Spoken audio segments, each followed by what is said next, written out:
On today's episode, is there a major holdup in Jalen Ramsey trade talks that's not just about the money, though the money kind of plays in to the potential holdup? We will discuss that. Also, we will have more on the Jonnu Smith situation as his agent, well, he went out and said that his dream, Jonnu's that is to retire a Miami Dolphin, but has that ship sailed? We will discuss that. Also, Terron Armstead was officially added to the retired list today. We will talk about the cap implications and much more. Smash that like button. Subscribe if you are new. And always, let's get ready to get into this.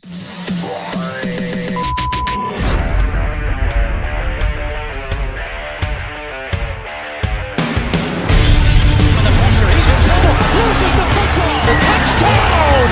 Got it. You have got to be kidding me.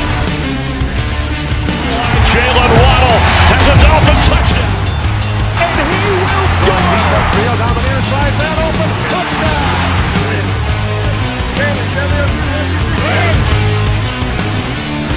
The run from Tua Tagovailoa. Touchdown. He's going deep. It's going over the touchdown again.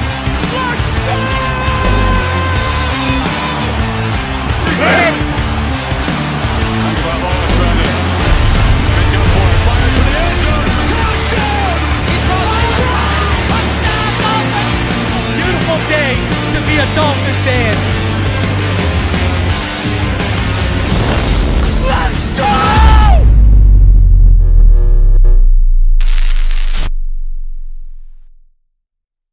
What is good, Fin Nation? What's good? It's your boy Reason. As always, we are back for another one. Cheers to you. Could we be seeing this name off this cup very soon? I don't know. But anyways, hope all of y'all had a blessed weekend. Hope it was a good one for each and every one of you. Want to continue to shout out each and every one of you for continuing to support the channel. It's been really good. Hey man, we've been killing it since like March. So appreciate all y'all. Y'all were showing tons of love through draft season. Y'all been showing tons of love into the slow month of May and now into June. So I want to shout each and every one of you out for continuing to support myself and the channel. Y'all are the best community out there. I don't care what anyone says. All right. Shout out to the Phinside fam. So got a couple things I want to talk about before we get into everything. Number one, if you didn't see today, Detroit Lions, Frank Ragnow has retired. He's retired. So I'm just going to throw it out there. Are they interested in Liam Eichenberg? You know, hey, do you need some depth? We can make the call. Do you need some depth? Force this guy out of here. I don't know what else to say. You know, and I saw this on social media, all right? And I got to address this, man. It's just, like, someone posted a clip. Shout out to Joe Robbie from the Die Bar. Go subscribe to him. I believe it's him. He posted a clip of, like, you know, Liam Eichenberg in the orange practice jersey, but it's from last year, kind of mocking the situation. And, you know, and then we had all these people, give him a chance. Give him a chance. Bro, we're going into year 5. Year 5. What has this guy done? Someone tell me what this guy has done. Yo, listen, why are the Dolphins putting up a 2 in his injury history? Because the kid's led the league in passing, completion percentage, you know, passer rating.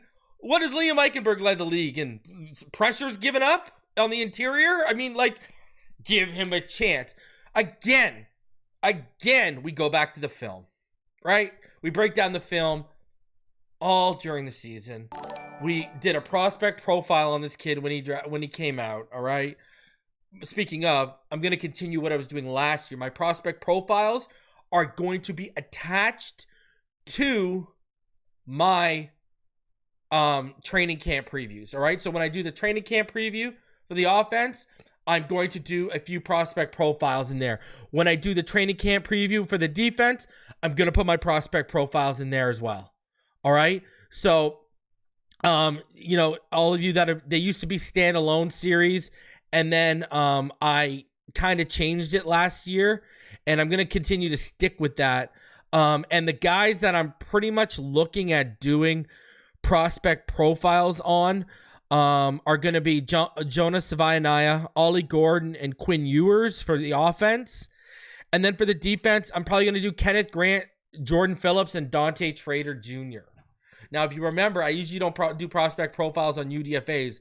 That's why I'm not doing a BJ Adams one or whatever. I do it on the draft picks.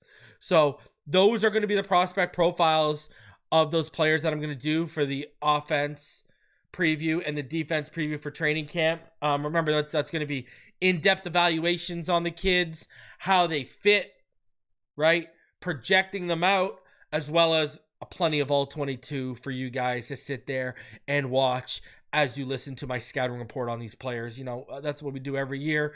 We're going to do it again this year, and we're going to keep it attached to the training camp previews, all right? So be on the lookout for that. Those will be coming, you know, July, right? Those will be coming right before, usually I start right before training camp starts. So be on the lookout for those coming to you in July. I also have another film study that I'm planning on doing before training camp starts. So be on the lookout for that one. It's going to be a potential breakout season incoming for a player. I'm not going to give you too much away on that, but I am planning a nice film study that y'all are going to enjoy. Remember last year we did a bunch of film studies, including I did a film study before the season started, showing all y'all why, speaking of Liam Eichenberg and Robert Jones were not scheme fits as starters. If you remember, you can go back and find that video. I think I dropped it last August, and I broke it down. And in that video, I gave a ton of props to Andrew Meyer, who coincidentally has stuck around as the backup center, right? I was giving props to Andrew Meyer while I was saying, Jones and Eichenberg, this ain't going to work. And sure enough, what happened? The season played out, went exactly as the film study told all y'all it was basically going to go. So, now, something else I want to address. But before I do, shout out to the homie Lemony Crawdad. He came through and he just made a donation. Thanks for all the great content, Reason. Even in the slow months, baby, we ain't done. You know, like I said, we got those training camp previews. We got, you know, training camp battle previews. We got those prospect profiles. I got that film study. Hell, depending on how the preseason goes, I might do another film study with how the preseason goes, right? So, a lot of content still coming your way, man. Still coming your way. FYI, I got a show coming this week with Brandon Tobin. All right. I think we're going to record it tomorrow, and I'm going to drop it maybe Wednesday, because tomorrow I think there's media availabilities with Mike McDaniel and everything like that we're going to want to cover.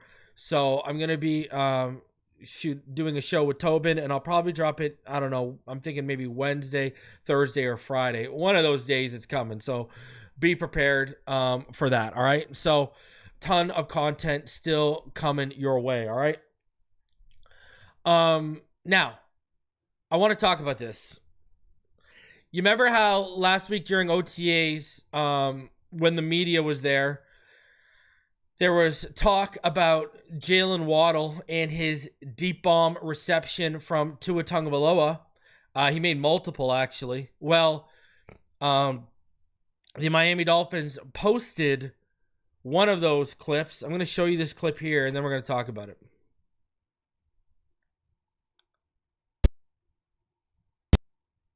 Boom. All right. Big catch from Jaylen Waddle. Love it. Love it, love it, love it. Listen, you know, I'll show you this one more time so you guys can see what I'm talking about here. All right. You see the deep. You see the deep. We're going here. Deep catch. Boom. We'll freeze that right there. All right. So I posted that and I said, yo, go take wide receiver 1 by force. All right.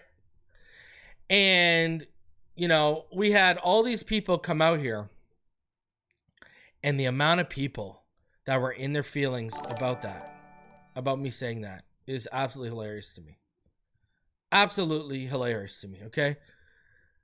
Do you know the people that were ripping on Jaylen Waddle for double catching that, basically for bobbling it?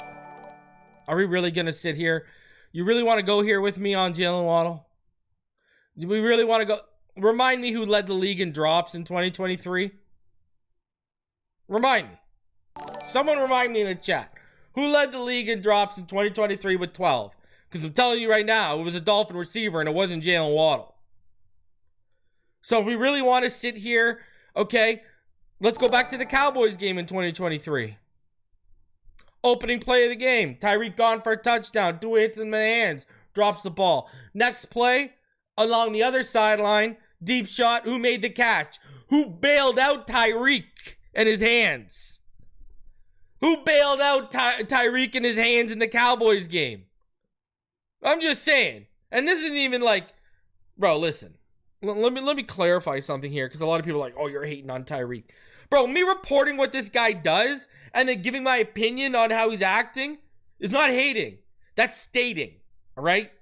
I ain't a hater. I'm a stater when it comes to Tyreek Hill, okay? You want to see who the haters were? Go look at when he got here, all the people that were claiming he was guilty with the Marina thing without video even coming out. Huh? There are tons of content creators out here that were calling Tyreek guilty over the Marina incident when all the facts weren't even out. And then the video came out and he basically got exonerated. Like, you could see this guy was starting crap with him. So no, I'm not a Hill hater. I'm a Hill stater. These are the facts. All right? My whole point is, if you're going to hate on Waddle for bobbling a pass but still catching it, what do you got to say about Tyreek? What do you got to say about Tyreek now? Like, come on, man. Again, it goes back to, right? It goes back to what I say about Tua and Tyreek. The same people that hold Tyreek on a pedestal for his almost 1,800-yard seasons here, right? They're the same people that say Tua's stats, leading the league in passing yards, pass rating, completion percentage, they're hollow. But Tyreek somehow means something. You know? It's the same thing. Now the people that are Tyreek guys are hating on that clip with Waddle because he bobbled the ball. But they don't want to talk about Tyreek's drops. So go figure this one out. Right? Again, there's no objectiveness. There's no fair criticism for the majority of these people. They don't keep saying the same energy.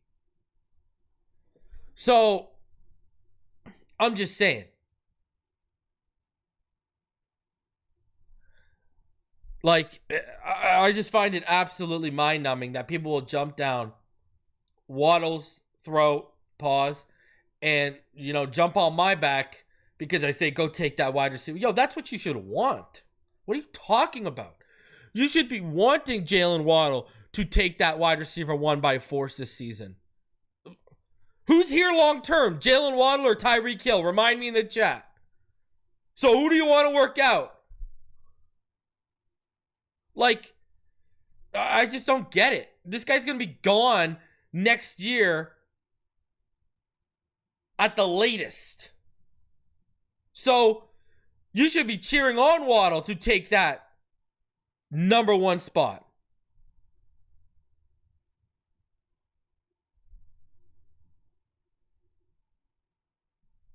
I just don't understand it. It's kind of crazy.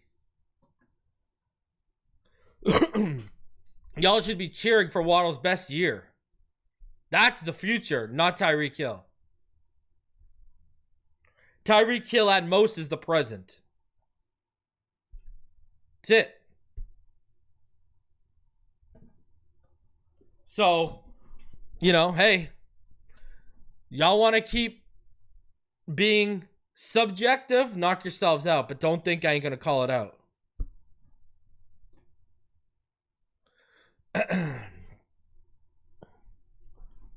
Yeah. Tyreek saved to his career. Okay, that's why. Why did Tyreek never put up those numbers with Mahomes? And don't give me because they had Kelsey and other weapons, because we've had other weapons here. Nah, don't give me that. Tua just made a career year with Jonnu Smith. Tua was making something out of nothing with guys like Lynn Bowden Jr. and Malcolm Perry. Let's relax here, all right? Mike Gesicki's best year before last year was where? With Tua Tagovailoa. And how long did it take him going around till he even got that? And he had to go find another top 10 quarterback in Joe Burrow. All these guys keep having career years with Tua. And it's been happening since before. Where's Malcolm Perry and Lynn Bowden Jr.? Where are they right now? How many fans wanted them and were falling in love with them here? Where are they now that they don't have Tua? What happened to Devontae Parker after he left Tua?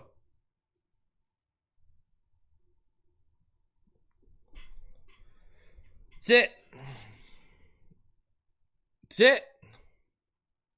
You know how many people wanted Lynn Bowden Jr.? And I literally had someone make a bet with me that Lynn Bowden Jr. would outproduce Albert Wilson. Lynn Bowden Jr. didn't make the team. Albert Wilson did. Albert Wilson had a career for a few more years. Lynn Bowden Jr. did not. And Albert Wilson had already been in the league for quite some time. Like, okay, that's how much people in this fan base were believing in Lynn Bowden Jr. Now where is he? And all that was because of his play with Tua. Thank you very much. Shout out to Penn. She donated 5 Phinside The NFL memberships. Appreciate you. Appreciate you. It's time to get rid of Tyreek Hill and remove the cancer from our receiver room. Waddle will be better teacher for rookie receivers. I don't think, I've told you, I don't think they're going to get rid of him. The contract is pretty much immovable unless you find a trade partner. B, I don't think they're going to see it as addition by subtraction unless you do something major.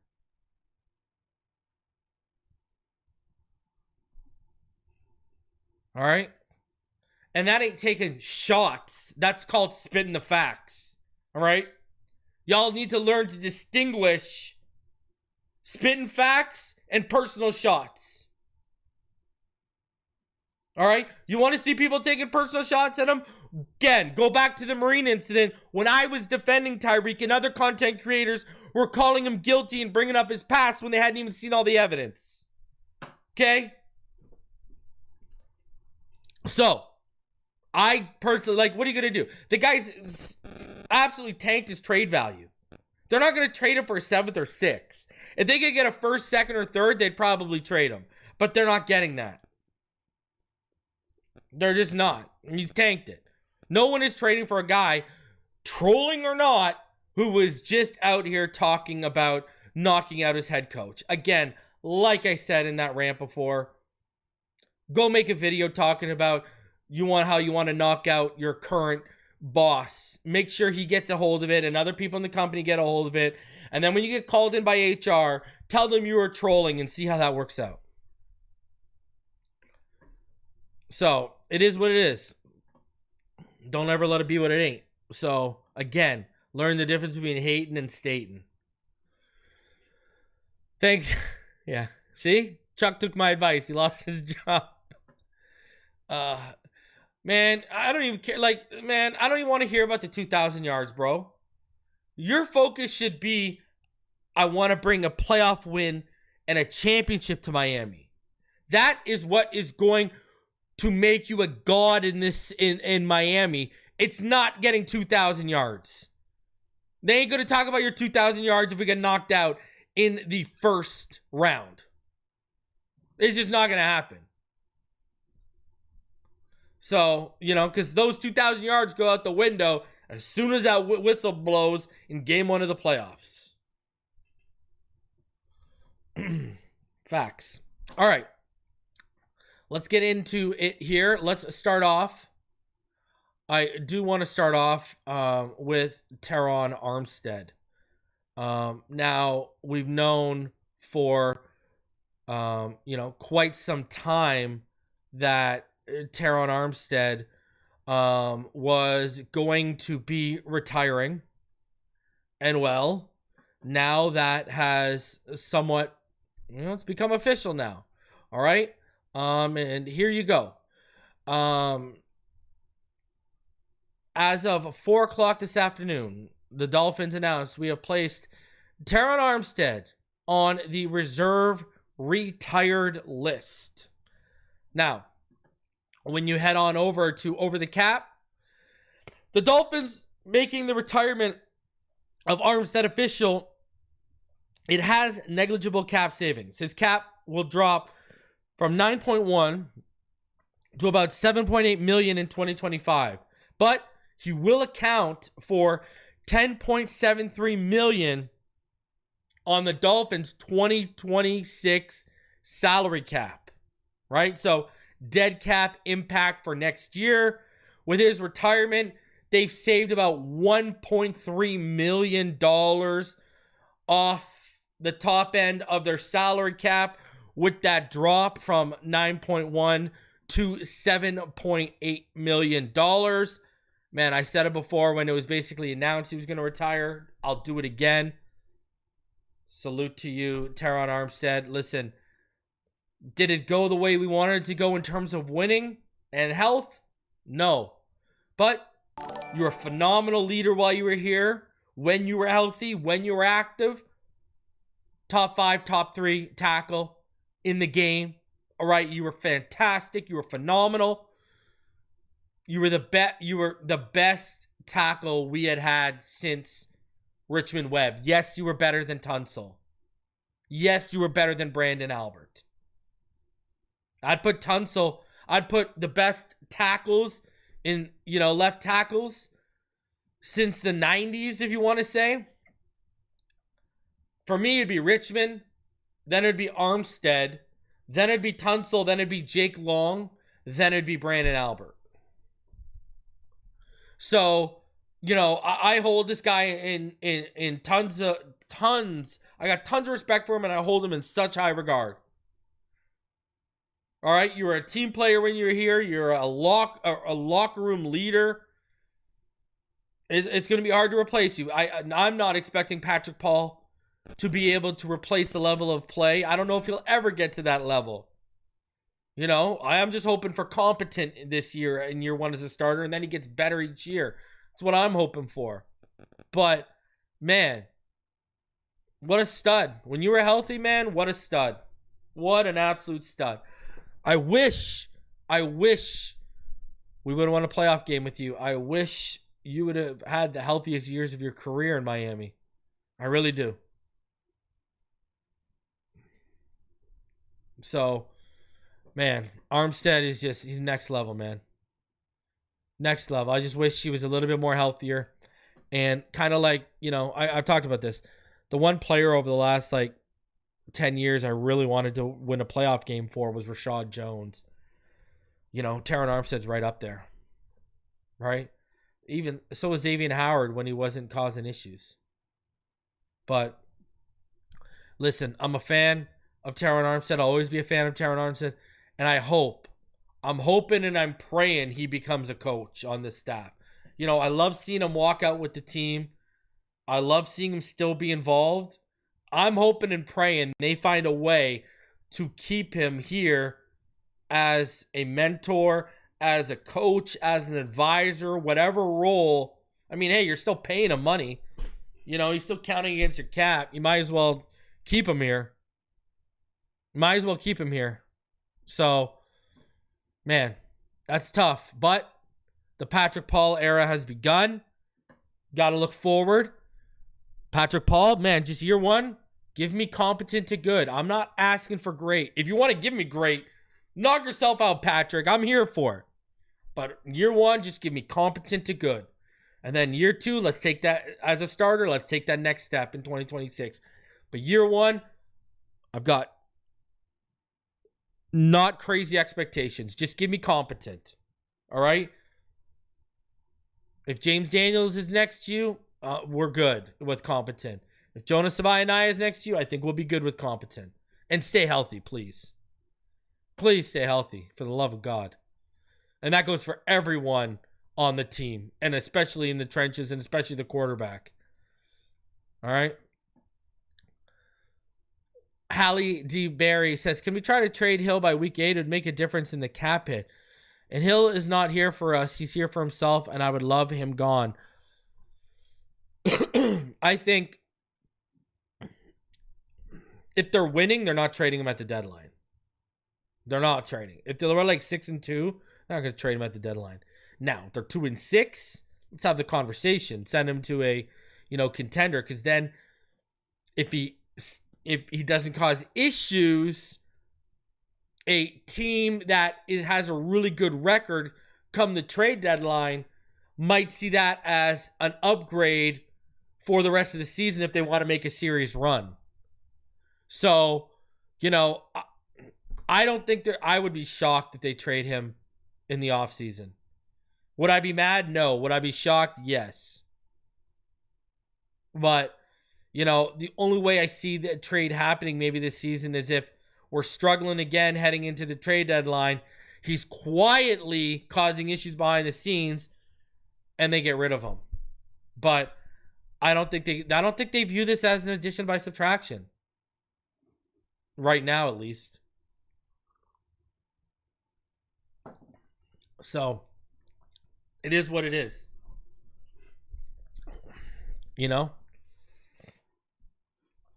I just don't see it happening unless we're in bad shape come the deadline. So, yeah, I mean, me with Tyreek, the ideal situation is he shuts his mouth, doesn't cause any problems, and he balls out. But it's the first half of that I'm not banking on right now. So, we'll see. We will see. All right? It's crazy to me that this guy's acting out and doing all this stuff, but Jonnu has the best year for tight ends, the best year for a tight end in Dolphin history, and he asks for a raise, and they say, yeah, pack your bags, baby. You're out of here. Okay. All right. Bro, he can talk if he's balling and we're winning. If he's on pace, listen, where is he? Yeah, if he's balling out and we're winning, knock yourself out. Knock yourself out. Yeah, I saw this today. Listen, if we're winning and you're balling, talk your ish. If you're the only one putting up numbers because the ball's being forced to you and we're losing, there ain't much to talk about. I don't know what there is to talk about. All right, let's shift gears. Let's get into Jalen Ramsey here. All right. We got over almost 600 of you in the room. Smash that like button. Subscribe if you are new. Jalen Ramsey. All right. We've talked about the money. That is known. And the money is still a holdup. But now the money might be a holdup in a whole different way. Something I've talked about for all you channel members and Patreons, you know this. Something I've talked about is the move to safety, right? Last year I talked about how I think they need to start to transition to safety. And then during this offseason, I have discussed to you Patreons and channel members, I've told you that from what I've heard, they've discussed the move to safety and he's not overly open to it right now. He's not open to a safety move with them right now. Now, I guess if you're in the star role, like, he was in LA and how he wants to be, you're going to see safety snaps anyways. But we've talked about this, right? Specifically, we've talked about, the Charles Woodson comparison. That's always what we brought up here on the channel, right? We've said this is the Charles Woodson trajectory, right? Spent his first 14 years at corner and then his final 4 years at safety, right? When he moved to Oakland. And again, how old was he when he moved to safety? Right? He was in his mid-30s, I believe. 36, 37. And he's been the standard I've used with Jalen Ramsey in the move to safety. I mean, you go back, you remember at Florida State, he played safety, et cetera, et cetera. And remember, Rod Woodson made that switch too. But Charles Woodson, what's great about Charles Woodson is, remember, Charles Woodson made the Pro Bowl as a corner and as a safety. He was an all-pro as a corner and as a safety. I think that's what Jalen Ramsey could be. I really do. All right? Anyways, I say that to show you this. Article from Albert Breer today. And, man, read this. So, he said, the more people I talk to, the more I think Jalen Ramsey's value now really is as a safety. That, by the way, doesn't mean he can't play corner anymore. He can.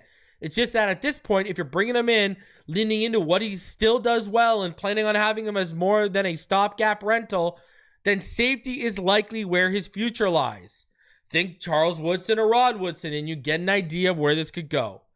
I think that's a safe landing spot to put him in position to still do things that he does well, said an NFL exec. So that's like a $10 to $12 million player.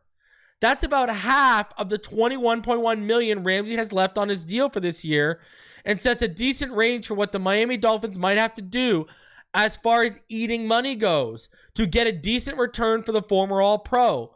Ramsey's number is $21 million for next year, so if another team gets him this year at $10 million, you could reason that he's a $15 million per guy for that team for the next 2 years. Either way, talks have been ongoing on a Ramsey deal. With June 1st now in the rearview mirror, the cap situation is more palatable for the Dolphins. And I do think all parties would like some closure on this saga. And there you go. Now you have a situation where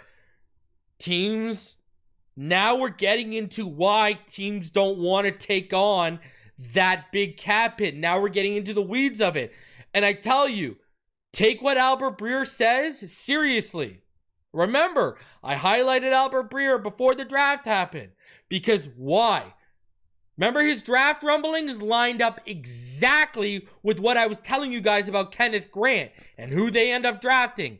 Kenneth Grant. He was the only one in the media that was out here saying that he was hearing 13, while I was leading the new media and saying that's what I was hearing privately. I'd been reporting this since December to my Patreons and channel members.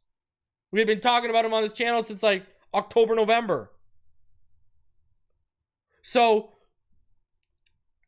Albert, to me, he's locked in. He's plugged in. This is a holdup. Now this becomes another holdup besides the money. And there's multiple factors to it. One, we don't want to take on that $21 million because we view him as a safety. You got to potentially eat $9 to $11 million. That's a major holdup. Number two, now you got to convince the player about the move. And like I said, there had been discussions internally in Miami with Jalen about switching full-time to safety, and there was pushback from his camp. So now there's multiple factors, and this could be this is a major holdup now. Because now it's not only money, it's why they want to pay that money.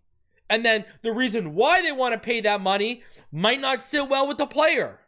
And then factor on top of that, we know how they force their way to certain locations and destinations with players. So if Greer is saying, yeah, we're not letting you force our hand on this at all, and he wants to trade him to a team that wants to move him to safety and doesn't want to pay all this money, now this becomes another issue. Like, this is something we've talked about on this channel for over a year, right? We've talked about this since 2023 on this channel about moving him to safety. And we really started to talk about it in 2024 on this channel when you could see he was trailing more than he regularly had. When it looked like he had lost half a step or a step. That's when we started hammering it even more home on this channel that this guy needs to move to safety. But I've told you guys this. The issue is the stuff like PFF. That's the issue. And you guys are going to say, well, Reason, how is that an issue? I tell you guys all the time, man. Listen, we might not hold PFF in high regards at all, 110%. But here's the fact of the matter. By Chris Collinsworth getting behind it and putting it on Monday Night Football, Sunday Night Football, and normalizing it, agents use it at the negotiating table.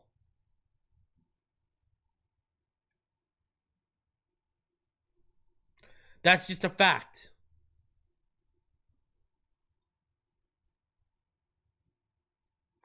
And you know, that's an issue, man. And when you look at Jalen Ramsey, right? I mean, he's got decent, he graded out, he had the 10th best defensive grade amongst all corners last year. You don't think they're using that and saying, we don't want to move to safety? Look at this. PFF graded him out as the 10th best safety with defensive grade wise. Why would we move him to safety? We're not ready for that. They're going to sit there and say, look at how bad that team was last year, and he still finished in the top 10 defensive grade wise on PFF. That's exactly what they're going to say. And then they're going to find instances on film to back that up.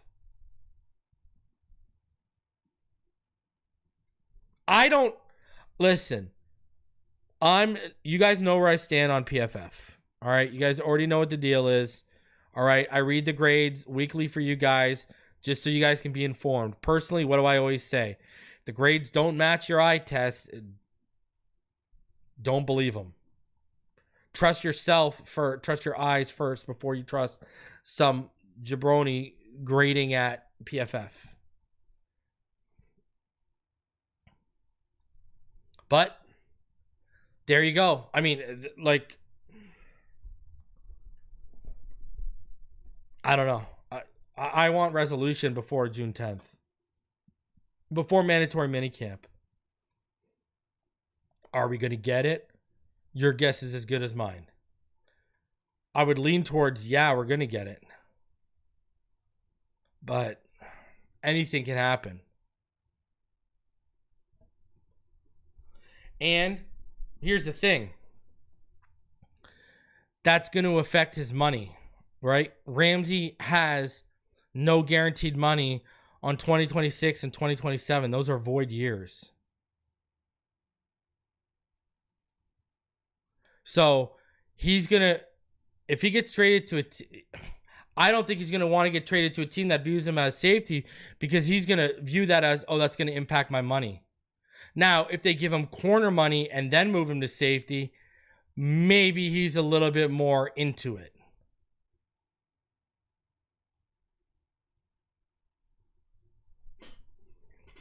So, but hey, if you get him out of the building, it's not our headache anymore.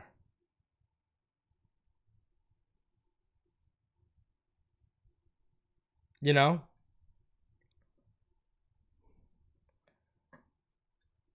I'm ready for the cap relief, even though I know I ain't going to do nothing with it. All right. So there is what we know on the Jalen Ramsey situation thus far. Like I said, take what Albert Breer is saying seriously, not with a grain of salt. He was the only media guy that was out ahead on Kenneth Grant in the legacy media. Well, on the new media, I already had y'all informed. Now, Jonnu Smith, as we continue on the Miami Dolphins trade front. This was a quote from Drew Rosenhaus. Here's what I will say on behalf of my client. Jonnu would definitely like to stay in Miami. That's his first choice. This is where he lives in the offseason. He had a record-breaking season last year. It was the best season ever for a Miami Dolphin tight end. He broke the team record for receptions, receiving yards, and touchdowns for a tight end, and was this team's single Pro Bowl player.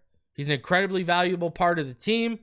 He went to college at FIU. His dream team is the Dolphins. Hopefully, everything works out where he can stay in Miami. So you see now that Drew Rosenhaus is going on a little bit of, I want to call it the offensive. I told y'all he wants to stay in Miami, 110%. He wants to stay in Miami. And I really honestly really think Miami leaked the trade talks with the Steelers as a scare tactic. I think that's been conveyed to them. I think it's been conveyed to them that Jonnu wants to stay here. He doesn't want to go. They know that, and they're leveraging that.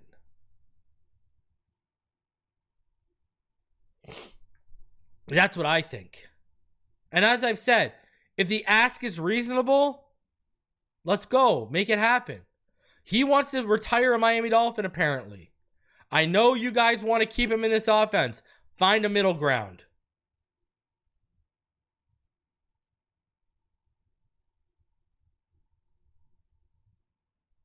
Find a middle ground. That's where I'm at. Just find a middle ground. If he wants to stay, and you guys, man, listen, if Tyreek's not going to be here next year, you don't know what's going to happen in the draft. You don't know what's going to happen in free agency. I mean, yeah, HN can flex out. 100, he can go on the bound, he can go out wide, he can go in the slot, 110%. But there's got to be a time where you pump the brakes and say, okay, now we're losing too many assets. Now we're going backwards. And, Penn makes a great point. I mean, out here paying megabucks to a guy who wants to punch the head coach and threatening to trade a guy who wants to be here. I mean, it's crazy. And, it's crazy. If this guy's... I've gone over this. Okay? Jonnu Smith this year has the 32nd highest tight end salary. Tyler Warren and Colston Loveland, who haven't played a snap, are making more money than him. And this guy just had a career year for the Dolphins. I get it. They might want to go, they want to shift to maybe a little heavy, more 11 personnel. I get it 110%. But unless this guy, and I've said this before, unless he's asking for like 12 million or so, what's the issue here? You can still find a way to use them. So, I don't totally buy into the whole, he's just got to be traded because he's asking for money and la la la la la. I don't buy into that. Now, they don't have to trade him, right? They could say, play out this year. You have a good year, we'll take care of you. If you have another, it doesn't have to be record setting, but if you have another top tight end year in Dolphins history, yeah, we'll take care of you.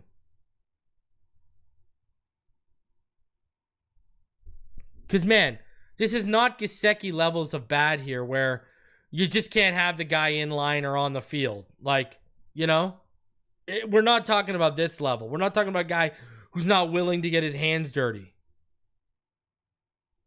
Why not use Smith in 11 personnel? Because it goes to his blocking prowess, right? That's not a strength of his game. So in line, it could be an issue, right? So, I don't know. Where I'm at, listen, if you want $8 million, I think Knight nailed it. I think Knight was the one who nailed it. Knight said, give him Gesicki's deal. And I agree with that. I think that's fair.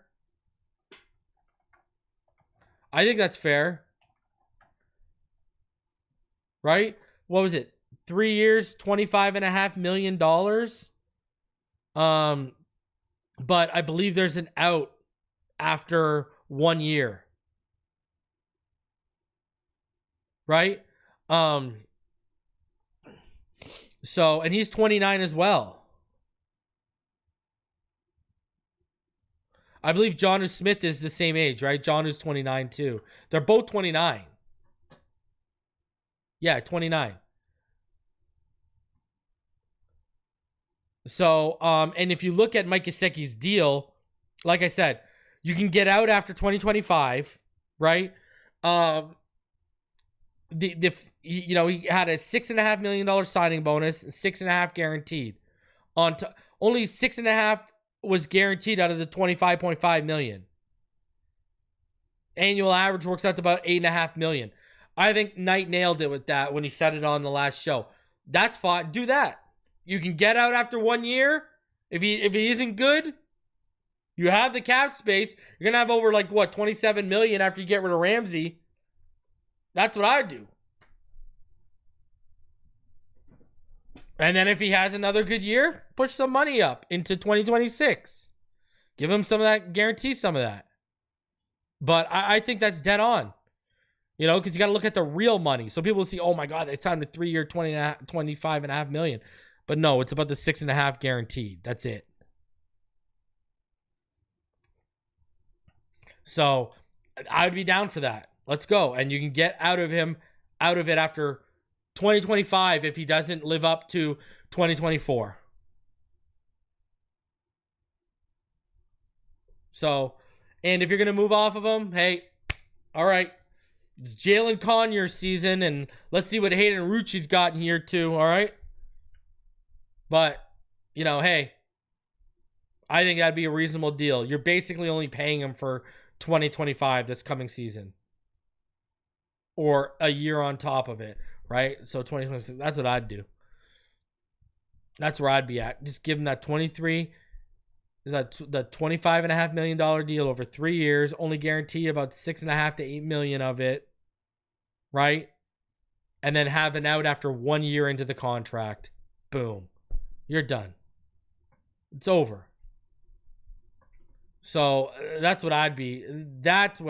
Now, if he wants more, okay. Well, I don't know. Albert Breer also said this in that Monday morning. He said, with the efforts to deal Smith and Ramsey, it's fair to wonder where the Dolphins might stand on the possibility of trading Tyreek Hill. Hill's 31. His numbers were way down last year. If this is going to be a reset year anyway. There you go. Another person implying that this team is in a little bit of a soft reboot or reset mode. I think they want to win. Because this season goes belly up. People aren't surviving this.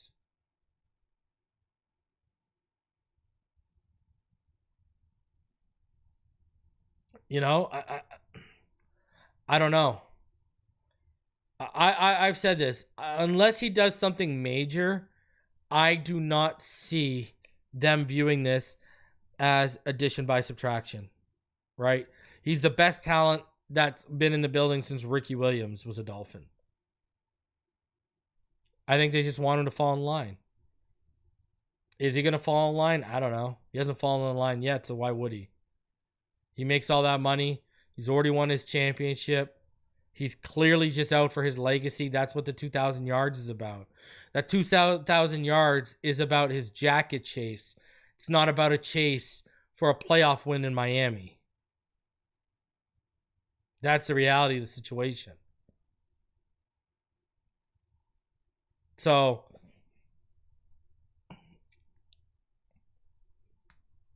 like I said earlier, the only way I see this happening and him being off the roster this year is if he does something super major. All right. Like if he actually does try to knock out Mike McDaniel or something super, super major that you just can't shy away from. That is just going to be bad PR if you keep him on the team, which it's already been nothing but that. But you get what I'm saying, like extremely bad PR. Unless something like that happens, or we start off really bad and come the trade deadline, they're like, just get him out of here. Those are the only two scenarios I see it happening. I fully expect him to be on the opening day roster. And listen, if he puts his head down, gets to work, and keeps his mouth shut, and doesn't say any more stupid things, then, I mean, hey, what it is. Now just go perform. Just go do your thing. We don't got to hear about it. You know what I mean? Listen, I see people in the chat are talking about it. I'm not going to call him Antonio Brown. Antonio Brown had like, clear mental stability issues. Like I think Tyreek is more, we got more like, I wouldn't call it, no, I don't think he's mentally unstable. I think Tyreek's selfish and extremely selfish. And I think he's one of the most selfish people in the NFL. That is a difference. I don't think he's mentally unstable. I won't say that about Tyreek. I think he's got it all up here. I think he's a smart guy. But, his actions sometimes don't back up how smart he is. Right? Sometimes he, is like the Homer Simpson where the brain floats out and then he just drops. Like that's what Tyreek can turn into sometimes. But I wouldn't say he's mentally unstable like Antonio Brown. I just think he's very selfish.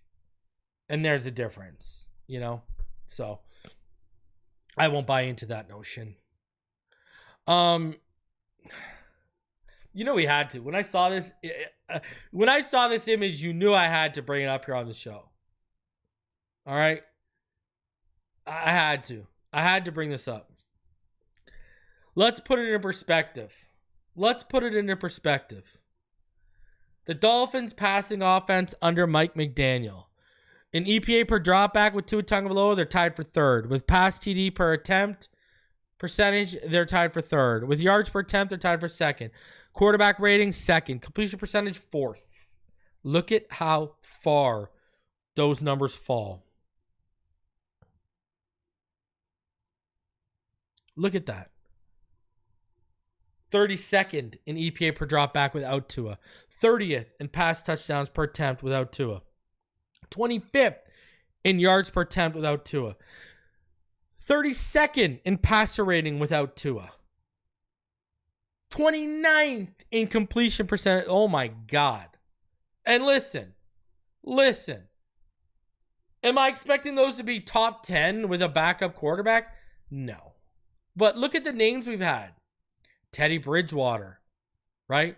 Jacoby Brissett, right? Jacoby Brissett was brought in to start for the Patriots last year. We've seen Jacoby Brissett have success in Indianapolis. We've seen Bridgewater have success after he returned from the injury. How good was he backing up Drew Brees in New Orleans? He was fantastic backing up Drew Brees in New Orleans, if you actually go back and remember.